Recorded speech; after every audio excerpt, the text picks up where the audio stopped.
बिस्मिल्लाहिर्रहमानिर्रहीम। अस्सलाम वालेकुम जी स्टूडेंट्स, कैसे हैं स्टूडेंट्स। आज हम 10 क्लास की मैथमेटिक्स जिसमें हमारा कंटिन्यू यूनिट 10 और एक्सरसाइज 2.4, ठीक है। आज हम इंशाल्लाह ये 2.4 जो है वो कंप्लीट करेंगे, क्योंकि एक ही मेथड है, एक ही तरह से ये सवाल हल हो रहे हैं। सेम मेथड से हम जल्दी जल्दी करते जाएंगे और हमारा क्वेश्चन जो है वो सॉल्व होता जाएगा। लेकिन कुछ चीज़ें हैं वो आपने समझ लेनी है। अगर वो अच्छे से समझ लेते हैं तो आपको जो है वो क्वेश्चन करना आसान हो जाएंगे, ठीक है। पहला सवाल है, वो कहता है examine the nature of root of the quadratic equation. Nature of root वो पूछ रहा है, तो जब भी नेचर ऑफ रूट कहे तो आपने क्या चीज़ जो है वो करनी होती है वो यहाँ पे देख लेते हैं।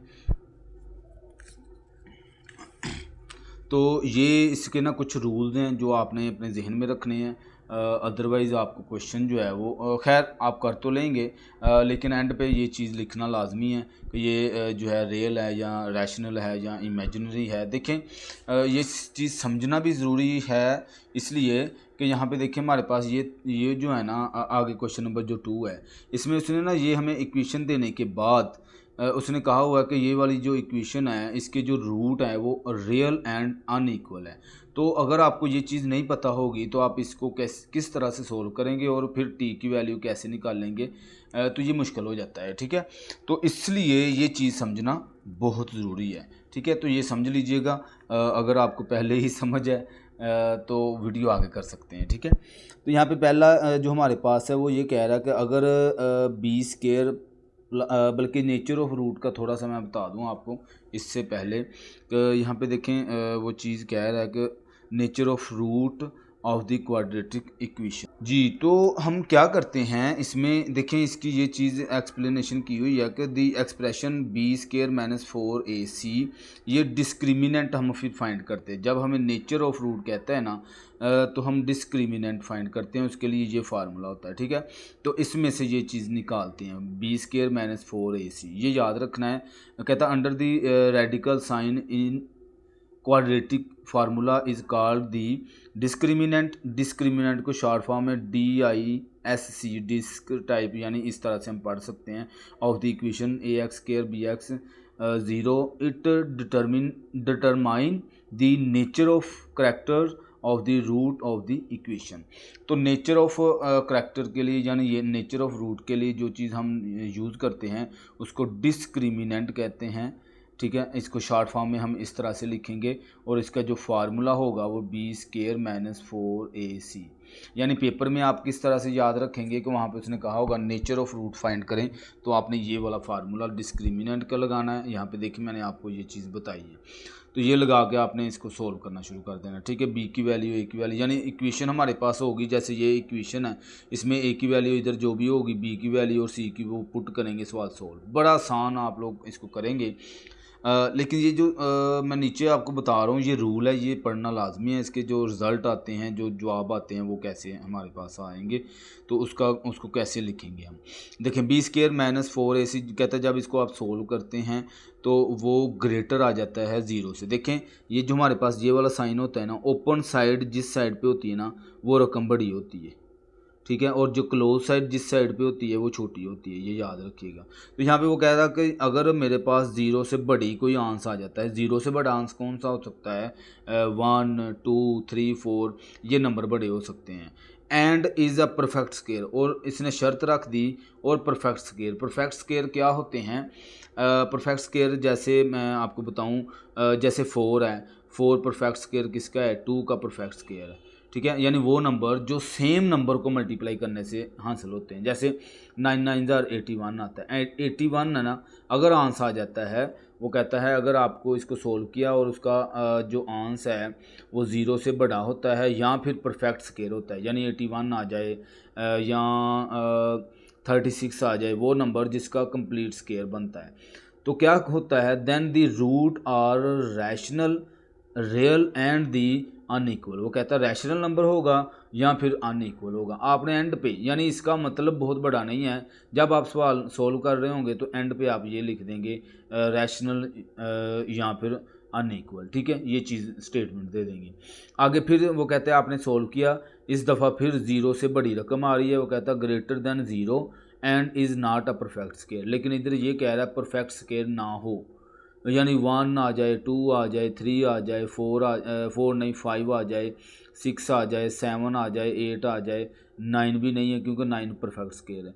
कोई भी नंबर ऐसा आ जाए जो परफेक्ट स्केयर ना हो, then the root are the irrational. बस इतनी सी बात ये समझने वाली है जो, और अनइक्वल।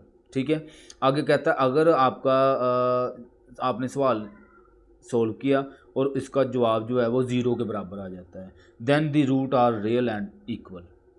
यानी आप सवाल सोल्व करते आ रहे हैं तो आपके पास ज़ीरो जवाब आ गया है, तो देन आप नीचे लिखेंगे कि the root are real and equal. बस इतनी सी स्टेटमेंट देनी होती है साथ में। अच्छा, बी स्केयर माइनस 4ac। अब यहाँ पे ये कह रहा है कि ज़ीरो से छोटा नंबर आ जाए। पहले ही 2 दफ़ा में उसने बड़ा कहा है, अब वो कहता है ज़ीरो से छोटा आ जाता है। ज़ीरो से छोटे कौन से नंबर है? जो माइनस में आ जाए, -1 -2 माइनस, जन जितनी भी माइनस की रकमें होती है वो ज़ीरो से छोटी होती हैं। वो कहता है अगर आ जाता है तो उसको कहेंगे इमेजिनरी नंबर कहेंगे उसको। ठीक हो गया, बस इतनी सी बात थी। अब हम क्वेश्चन सॉल्व करते हैं जी। तो ये हमारे पास है पहला पार्ट, हम इसको कर लेते हैं। मैंने लिखा हुआ है नेचर ऑफ रूट, यानी सवाल की ये कंडीशन ये है कि नेचर ऑफ रूट वो कहेगा तो उसका डिस्क्रिमिनेंट का फार्मूला होता है। ठीक है, तो यहाँ पे मैं लिखूँगा सॉल्यूशन। इसमें हम सबसे पहले ना ऐसा करते हैं, ए की वैल्यू निकाल लेते हैं। ए इक्वल टू है 3, बी इक्वल टू है -9 और सी इक्वल टू -2। ठीक है, अब हम डिस्क्रिमिनेंट का फार्मूला लगा लेते हैं, DISC। ये याद रख लें आप, बी स्केयर -4AC। देखिएगा कितनी जल्दी हम काम करते हैं, बड़ा आसान। बी की जगह पे मैं वैल्यू लिखूँगा -9, इसका स्केयर -4, ए की वैल्यू है 3 और सी जो है वो -2 है। ठीक हो गया, अब इसको मज़ीद कर लेते हैं तो 9 9 ज़ार 81 होता है, -4 2 3 ज़ार 12, 12 2 ज़ार 24, तो 24 आ जाएगा। ये माइनस प्लस हो जाएगा। ठीक है, अब इन दोनों को प्लस कर लेते हैं, 81 और 24 को 5 और 2 10, 0 आ गया। तो हमारे पास इसको किया तो 105 आ गया आंसर। ठीक है, अब देखें कितना जल्दी आसान हल हो गया। अब उसने कहा था अगर डिस्क्रिमिनेंट ये हमारे पास देखें, अब वो शर्त जो याद रखने वाली है, अब ये ज़ीरो से बड़ी रकम है तो मैं इसको ना ऐसे लिख सकता हूँ, या फिर इधर आप ऐसा लिख लें, सो डिस्क्रिमिनेंट ग्रेटर देन ज़ीरो। ठीक है, ये ज़ीरो से बड़ी रकम आ गई है, डिस्क्रिमिनेंट जो है वो ज़ीरो से ग्रेटर आ गया है। तो हमारे पास क्या यहाँ पे देखें, ज़ीरो से बड़ी रकम आ गई और ये परफेक्ट स्केयर भी नहीं है। ठीक है, 105 है तो ये परफेक्ट स्केयर कहाँ से हुआ? ठीक है, तो ये सेकंड वाली जो है ना मेरे पास शर्त ये पूरी हो रही है। कहता है हो तो हमारे पास ये क्या हो जाएगा? इरेशनल। ये ज़बानी याद रखना है आप लोगों ने। ठीक है, और याद भी हो जाएगा, जब आप प्रैक्टिस करेंगे आपको याद हो जाएगा। इरेशनल एंड अनइक्वल, तो इधर लिखें दी रूट्स आर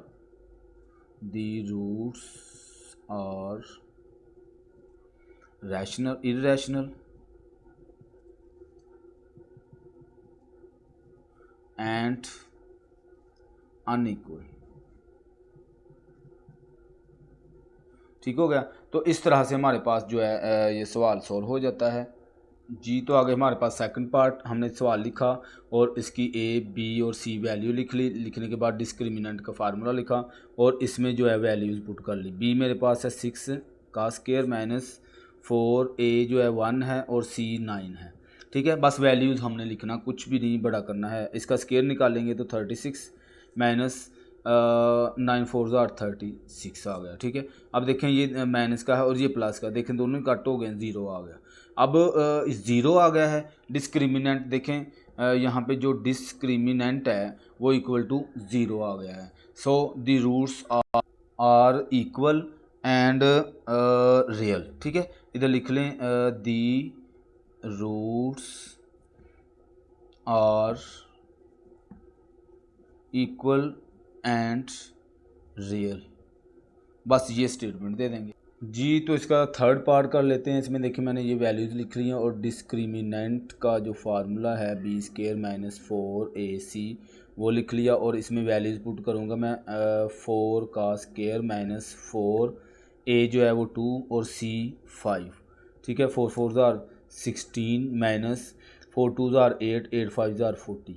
ठीक है, ये आ गया। अब 40 में से आप निकाल दें 16 4, 3 में से 1 निकालें 2, 24, लेकिन वो भी माइनस का, ठीक है। 40 बड़ी रकम वाला साइन साथ में आ जाएगा, ठीक है। ये आ गया मेरे पास 24। अब 24 जो है जो डिस्क्रिमिनेंट आया है वो हमारे पास 0 से छोटी रकम आई है, ठीक है।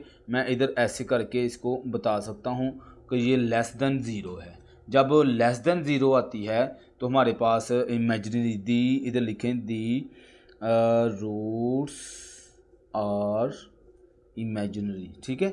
ये चीज़ हमने जो है यहाँ पे लिख देनी है, बस इतना सा हमारा काम है जी। तो आगे हमारे पास चौथा पार्ट, चौथे पार्ट में हम देख लेते हैं। अब यहाँ पे वैल्यूज़ पुट कर लेते हैं बी की जगह पे, -6 का स्केयर -4, ए जो है वो 7 है और सी -1, ठीक है। ये 6 are 36 और ये माइनस प्लस 7 4 are 28, ठीक है। इन दोनों को प्लस कर लें, 28 4 5 और 6 64 आ गया यहाँ पे, ठीक है। इनको प्लस किया तो 64। अब 64 आ गया है। 64 गौर करें कि ये किसी का स्क्वायर है, परफेक्ट स्क्वायर, ठीक है। इसको आप लोग ऐसे लिख सकते हैं 8 का स्क्वायर, ठीक है। अगर आपको ना पता चले तो आपने उसको जो है कैलकुलेट कर लेना है ताकि वो बात जो है आपको समझ आ जाए। जैसे यहाँ पे देखिए मैं आपको बताता हूँ, आप अंडर रूट लिखें और 64 लिख दें, ठीक है। देखें 8 आ गया। जिसका ये अंडर रूट ख़त्म हो जाए वो हमारे पास परफेक्ट स्क्वायर होता है। जैसे अंडर रूट 105 आंसर आया था ना पीछे, देखें ये इसका अंडर रूट ख़त्म नहीं होता है, वैसे ही आंसर आ जाता है, या फिर पॉइंट में आ जाएगा, 10 पॉइंट कुछ आ जाएगा, ठीक है। तो अगर सीधा सीधा उसका आंसर आ जाता है तो वो परफेक्ट स्क्वायर होगा। देखें 8 का ये परफेक्ट स्क्वायर है। तो ये हमारे पास एक तो परफेक्ट स्क्वायर है, दूसरा ग्रेटर देन 0 है, 0 से भी बड़ी है। तो इधर आप लिख सकते हैं ना दी रूट्स और क्या कहता था, रैशनल, ठीक है। ये चीज़ आपने ज़बानी याद रखनी है, एंड अनइक्वल, ठीक है। ये चीज़ हम लिख देंगे यहाँ पे जी। तो आगे हमारे पास 5 वाला पार्ट, तो इसमें भी हमने ऐसी वैल्यू निकाल के ए बी सी और डिस्क्रिमिनेंट का फार्मूला लगाना है, बी स्क्वायर -4AC। तो इसमें वैल्यू लिख लें, हमारे पास जो बी है वो -2 का स्क्वायर -4, ए जो है वो 5 है, जो सी है वो 10। तो 2 2s are 4, माइनस जो है वो ख़त्म हो जाता है, -5 4s are 20, 20 10 टाइम करें तो 200, ठीक है। 200 आ जाएगा। अब मज़ीद 200 में से 4 निकाल दें तो 196, वो भी माइनस का, ठीक है। अब देखें माइनस में हमारे पास आंसर आ गया है और ये लेस देन किससे है, 0 से। जो ही लेस देन आना है तो आपको पता चल जाना है ये 0 से छोटा है। तो हमारे पास क्या लिखाएंगे, द रूट्स आर इमेजिनरी, ठीक है। ये हमारे पास आंसर आ जाएगा जी। तो हमारे पास 6 पार्ट में हमारे पास क्या होगा, मैंने ए और बी सी निकाल लिया है। डिस्क्रिमिनेंट फिर से इसकी वैल्यू लिखी हमने, -4, ए की वैल्यू है 1, बी सी की वैल्यू है 16, ठीक हो गया। 8 8 जार 64, वो भी प्लस का, -6 4 जार 16 4 जार 64, ठीक है। ये देखें फिर प्लस और माइनस की रकम आगे कट हुआ तो 0 आ गया। अब 0 इक्वल टू 0 ही होता है, ज़ाहिर सी बात है, डिस्क्रिमिनेंट 0 आ गया है, ठीक है। अब आपको पता है जब भी 0 आ जाता है तो हमारे पास the roots are real and equal जी। तो आगे क्वेश्चन नंबर 2। अब क्वेश्चन नंबर 2 शुरू हो गया जी, ठीक है। For the what value of T, वो कहता है टी की वैल्यू जो है वो क्या होगी, the roots are this equation are the real and equal unequal, sorry. तो यहाँ पे वो कहता है जो इसके रूट है ना वो रियल है और अनइक्वल है। तो याद रखने वो जो मैंने तीन तरह के रूल्स आप लोगों को बताएं, वो अगर आप लोग याद नहीं रखते तो देन आपके लिए जो है वो मुश्किल हो जाएगा, ठीक है। तो यहाँ पे देखें कब रियल एंड अनइक्वल होता है, ये देखिएगा यहाँ पे रियल एंड अनइक्वल, ठीक है। तो इसका मतलब है वो 0 से बड़ी होती है, ठीक है। अगर ये भी होती है तो ये भी 0 से बड़ी रकम होती है, ठीक है।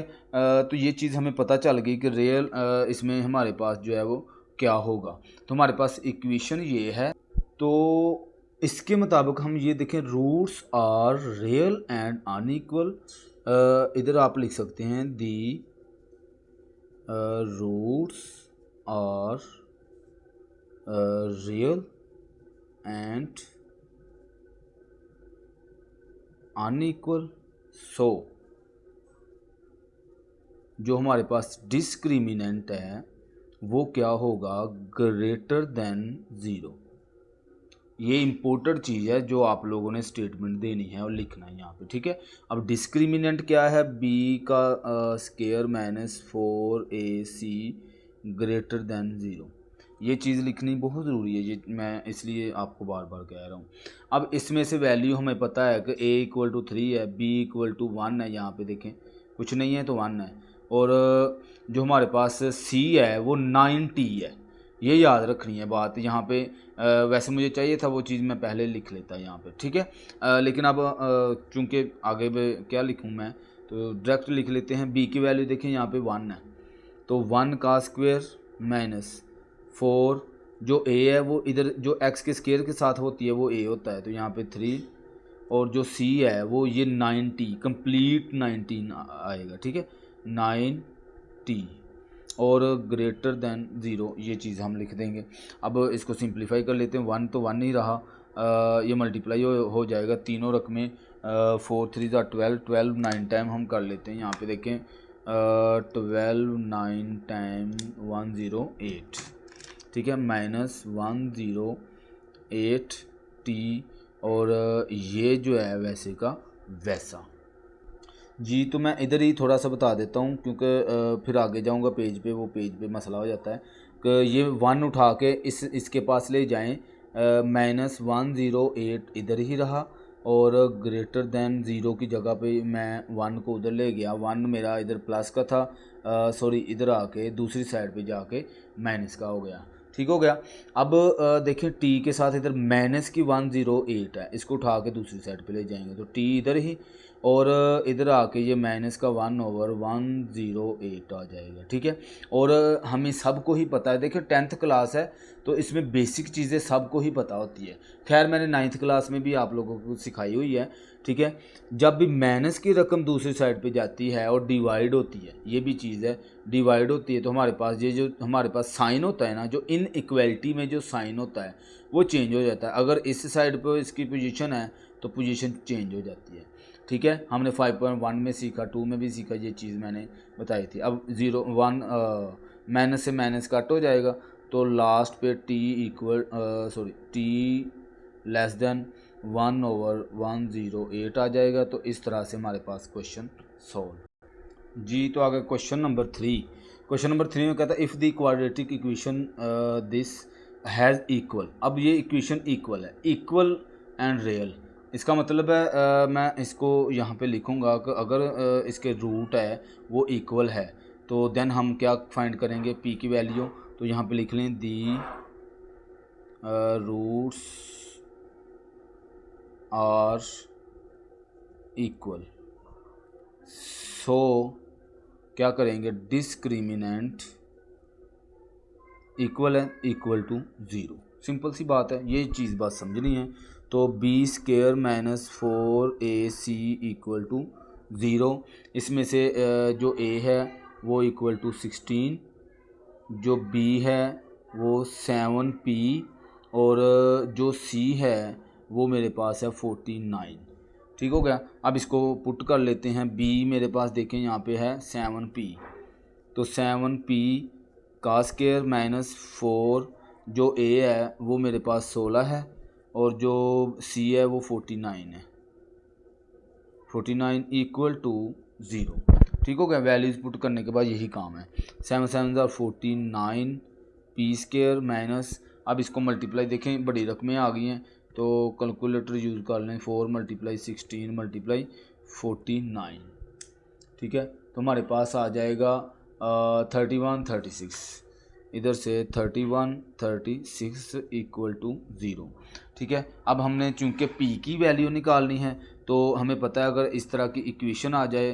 तो जो कांस्टेंट वैल्यू सारा कुछ उधर ले जाते हैं, p एक साइड पे रह जाता है। तो 49 पी स्केयर इक्वल टू, ये उठा के इस साइड पे लेके आए 3136। देखें इधर माइनस की थी, इधर प्लस की हो गई है, ठीक है। अब 49 भी इधर मल्टीप्लाई हो रहा है, दूसरी साइड पे डिवाइड हो जाएगा। तो p का स्केयर इक्वल टू 3136 ओवर में 49 आ गया, ठीक हो गया। तो इस तरह से इसको डिवाइड करवा देते हैं, 3136 डिवाइडिंग बाय 49 तो 64। देखें ये तो सीधा सीधा ही आंसर आ गया है 64 आ गया। अब देखें इस साइड पे अंडर रूट है, उसने हमें अकेले p की वैल्यू पूछी है, ठीक है। तो आप इधर स्टेटमेंट भी दे सकते हैं, taking square root on both side, ठीक है, स्टेटमेंट दे दें। और इधर भी p के स्केयर के ऊपर भी अंडर रूट ले लें और 64 के ऊपर भी अंडर रूट ले लें। ये देखें इससे कट हो जाएगा, तो हमारे पास जो है वो लास्ट पे आंसर जो आ जाएगा वो p इक्वल टू 8 आ जाएगा, और वो भी प्लस और माइनस का। तो इस तरह से हमारे पास ये आंसर आ जाएगा, ठीक हो गया जी। तो क्वेश्चन नंबर 4 में वो कहता है if the quadratic equation this has unequal and real. अब यहाँ पे जो रूट है ना, रूट्स वो ये अनइक्वल है और रियल है। तो आप लोगों को पता है कि जब अनइक्वल या रियल होते हैं तो देन हम क्या करते हैं कि स्टेटमेंट भी अगर आप लोगों ने देखनी है तो एक बार देख लें कि यहाँ पे जब रियल एंड अनइक्वल तो इरेशनल एंड अनइक्वल, ठीक है। तो कोई ऐसी बात नहीं है, दोनों दफ़ा ही एक ही बात होती है। तो इसके सोल्यूशन में हम क्या करेंगे कि इफ़ दी रूट्स आर, इधर लिखेंगे roots are real and unequal, so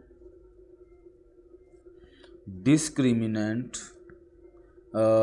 greater than 0, ठीक है। यही चीज़ है ना, जो डिस्क्रिमिनेंट है वो 0 से बड़ा हो जाएगा, ठीक हो गया।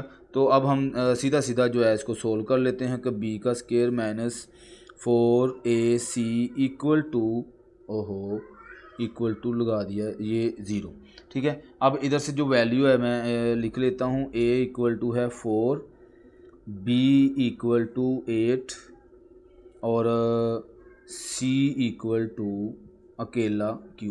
हमने q की वैल्यू, ये देखें यहाँ पे q की वैल्यू निकालनी है, ठीक हो गया। अब इसको सोल्व करते हैं। तो सोल्व करने के लिए यहाँ पे वैल्यूज़ पुट करेंगे। b की वैल्यू है 8 का स्क्वायर माइनस 4, जो a है वो 4 है, जो c है वो q और लेस देन 0, तो यहाँ पे आ गया, सॉरी ग्रेटर देन 0 है। अब इसको सिंप्लीफाई कर लेते हैं। तो 8 8 ज़ार 64 माइनस 4 4 ज़ार 16 q, ठीक है। और ये वैसे का वैसा ही, ठीक है। अब मज़ीद क्या करेंगे कि इसको उठा के उस साइड पे ले जाएंगे, ये माइनस का 16 q और ग्रेटर देन बल्कि 0 नहीं, ये इस साइड पे प्लस का है, दूसरी साइड पे आके माइनस का 64 हो जाएगा, ठीक है। 0 ख़त्म हो जाता है, ज़ाहिर सी बात है 0 से माइनस होगा तो 0 तो ख़त्म ही हो जाएगा, ये चीज़ बच जाएगी। अब ये माइनस का 16 है, उठा के इधर ले आएँ तो ये देखें जब इधर आएगा 64, मैंने अभी भी ये चीज़ बताई है कि जब भी माइनस की रकम इधर आनी है तो इसका जो सिंबल इस साइड पे था इसकी पोजीशन चेंज हो जाएगी, ऐसे हो जाएगा, क्योंकि माइनस की रकम है उधर जा रही है इसलिए। ये अब माइनस से माइनस कैंसिल, 16 1 टाइम 16 4 टाइम हमारे पास हो जाएगा, ठीक है। आगे से आप कैलकुलेटर से भी कर सकते हैं, ज़रूरी नहीं है कि आप इसको ऐसे कट करना नहीं आ रहा तो आप ऐसे करें, ठीक है। इसको कैलकुलेटर करेंगे तो आपके पास इस तरह से आंसर आ जाएगा जी। तो क्वेश्चन नंबर 5 और इस एक्सरसाइज का लास्ट क्वेश्चन है जी। तो इसमें भी सेम यही काम हमने करना है कि वो कहता है यहाँ पे m की वैल्यू मुझे बताएं अगर क्वाड्रेटिक इक्वेशन ये हो और इसके जो रूट्स हैं वो रियल और इक्वल हों। तो रियल और इक्वल कब होते हैं, यहाँ पे स्टेटमेंट आप दे दें। पहले सबसे आप लिख लें कि a इक्वल टू आपके पास है m, b इक्वल टू -8 और c इक्वल टू 1, ठीक है। इधर लिखें the roots are real and equal 100 discriminant equal to 0। Discriminant क्या है? B square minus 4ac equal to 0। इसकी वैल्यूज़ लिख लेते हैं। बी की वैल्यू है 8 का स्क्वायर माइनस 4, जो ए है वो m हो जाएगा, जो c है वो 1 हो जाएगा, इक्वल टू 0।